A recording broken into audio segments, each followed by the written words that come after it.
Good morning. Welcome back to the Retirement Report. I'm Hank Parrott, your host. All right, we're going to dive right back in. I'm going to try to get everything in today, okay? Beliefs dictate action. So we've talked about two different things, either free markets work or free markets fail. So again, understanding there are people in both camps, okay? In fact, the active management, there's where they follow the money, okay? When you look at all the mutual funds, right, 33,000 mutual funds, most of those are actively managed funds. These money managers are looking at ways, in fact, to try to beat the market and try to attract more money into their funds. That's how they make a living. Think of it, here's another example, and this was from an interview with John Bogle in which he talked about Vanguard funds. Vanguard, he's the founder of Vanguard funds. Also, basically, they're the ones that are like the father of index funds as well. But as he said, when Vanguard got away from passively managed index funds into actively managed funds, they went from being fiduciaries, where they put the client's interests first, to being salesmen. Okay, just trying to find that latest, greatest sizzle to sell to the public to just draw in more money. All right, and that's unfortunate. This is where there are people in both camps, and you may be one of those that think that you can go out there and figure out which things to buy and sell and when to buy and sell them and when to get in and out of the market or what to own at certain times in the market, all these kind of permutations of active management. You may believe that. All I know is when I look at the research, and this goes back 10 or 12 years ago when I first started learning about how this worked, was finding that the research just doesn't support it. Remember, we covered it last week, the 30 best mutual funds over a 5 or a 10-year period. When you look at them over the next 5 or 10-year period, they underperform the market. Now, if there was a real skill set here, they would always outperform the market. No one does that, and that's where we know the market. So beliefs dictate action.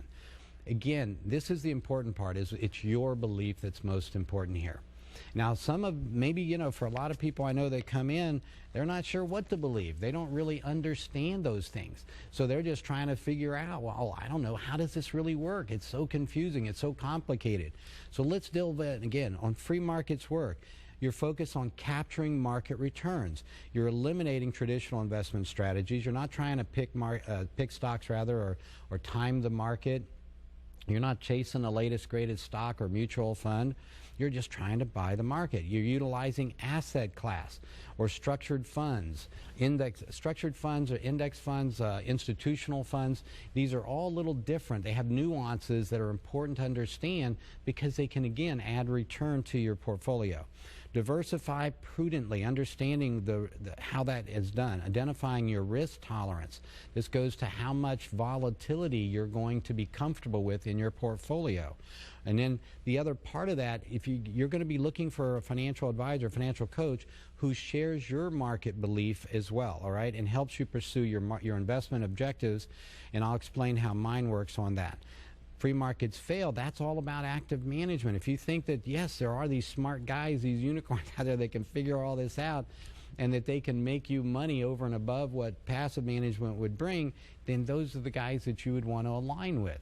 Now, what I would recommend to you, if you're not sure, now if you have those beliefs or if you're just not sure, well, I don't know what to believe, which way is it, then pay attention. Hopefully these last two programs have been a help to you on this or will be continuing, but also come in and see me, all right? I'll do an investment analysis and I'll show you again how this works and in more detail so that you can help maybe understand these things better for yourself.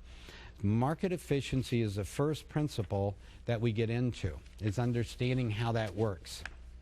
So on our next component, modern portfolio theory, diversification works. This again is based on academic research. Nobel Prize winners in 1990, Harry Markowitz, William Sharpe, Merton Miller. The point, set up modern portfolio theory, how to do this, how to understand how modern portfolio works today.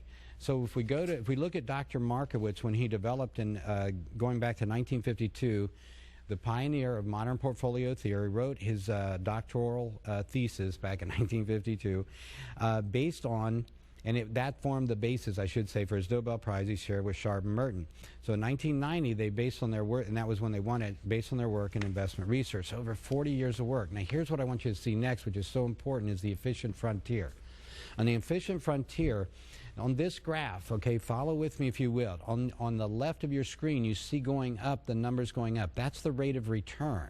Okay, this is over the last 45 years, 1973 to 2015, basically. All right, then if we look from on the bottom going over towards the right, we see that is the standard deviation, okay? That's the measure of risk or volatility in a portfolio. And you'll see on the far right there, on the dot there, S&P 500, that's the S&P 500 index, averaged about 10% over the period from 1973 through 2015, with an 18% standard deviation. That's a lot of volatility. Now, if you go over to the left, you see this, the second from the left is the moderate portfolio, which would basically be about 50-50 stocks to bonds.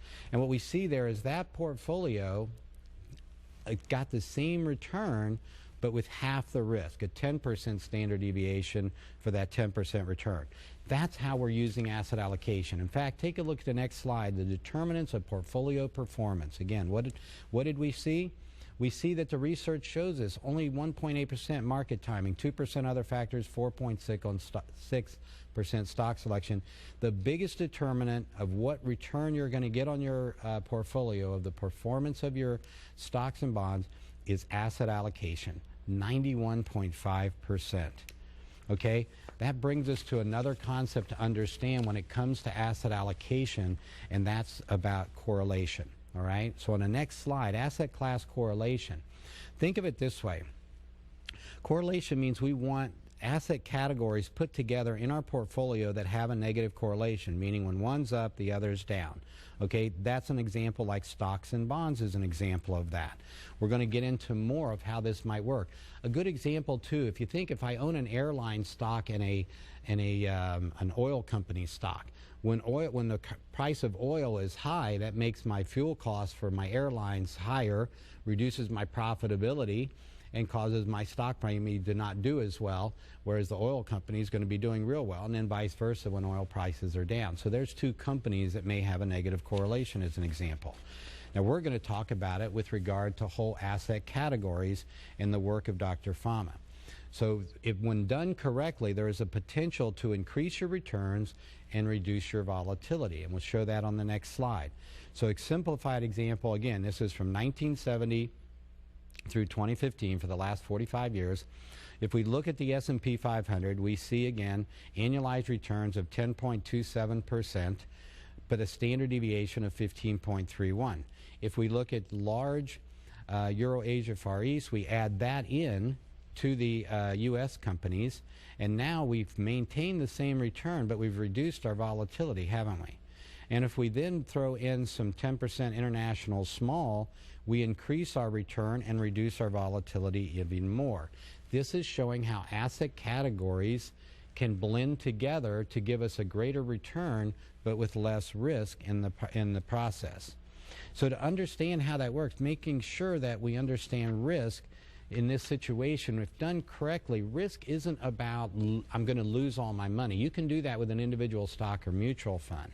All right, but when we're talking about a diversified portfolio with 15 or 16,000 unique holdings, we're not going to lose our money. We're going to have down years, but that's all they are, okay? And it's important to understand the difference. This is how people lose money a lot, because they get out in fear that they're going to lose their money and not get it back. And again, if it's properly structured, this is so important. That doesn't mean you should stay in the market. If you don't have the right things, there's a good time to get out. All right, or at least reassess how you're invested to make sure you're invested properly to get the market return and to eliminate or minimize that volatility that you're going to experience in the market. All right, so the three-factor model number is the next part. Factor one, the market factor. This has to do with stocks and bonds. Factor two, the size factor, large companies and small companies. And factor three, the value factor, which is growth companies versus value companies. All right, so first the market factor. On the market factor, what we're looking at, if we look at the S&P 500, 10% annual return, it gets us from 1926 through 2015, so we're taking like an 80-year look at the market. And what we see in, closer to 90 years actually, I guess, gross return 10% versus T-bills at 3.4. But look at the standard deviation, almost 20% with the S&P versus, again, 3%. So to take on that extra volatility, that risk that comes with investing in the stock market, we're going to be rewarded by a higher return. All right? Now, if we look at the next one, is the size factor. So here we're comparing, for instance, U.S. small companies versus large companies. So again, the S&P, 10% return.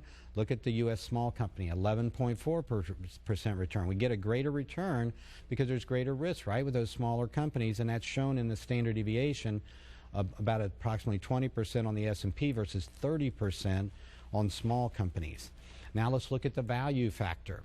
Now we're talking about high book to market value stocks, meaning what their book value is if you add up everything basically and divide by the outstanding shares, just book value. Some companies are growth companies. They're selling above book value. Why? Well, maybe they've got, a new product they've come out. Maybe they're capturing some market share from their competitors. It could be a number of reasons that they're showing that they're going to grow that business, and that stock will eventually rise up. But there'll be times when it'll be selling above its book value. Same thing on value companies. Maybe they're losing market share. Maybe they just had a big lawsuit for some kind of product that they had. Well, any number of things could create a situation where they're selling below their book value, all right? And this is where there's more risk in that. You've got a bigger potential return, but again, more risk. So we see that again in the return, S&P 10%. Now this is going from 1927 through 2015.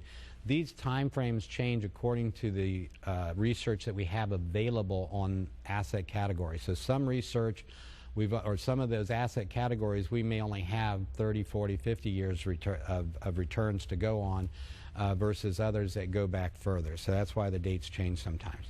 All right, U.S. large value, 11.83. Again, standard deviation, 20% versus 26, the more of a volatility with the value. All right, now, let's put it all together. Free markets work. If we understand it, free markets work. If we understand modern portfolio theory, as Dr. Markowitz, who won a Nobel Prize, put forth with that efficient frontier of putting together asset categories of negative correlation, and then we look at the three-factor model developed by Dr. Eugene Fama. And Dr. Fama, in his work, basically built on the work of Markowitz. Now, he more basically in defining which asset categories we put together that in fact are going to accomplish that goal most efficiently. So next thing we're going to talk about when we come back from this break is how to build that better portfolio. Right? I know I'm talking a lot in trying to get all this in for you today. I hope it's being helpful. When we're going to take a quick break. When we come back, I'll show you again a way that for the first 10 callers, where you'll be able to call in, and I can work with you personally on this kind of thing.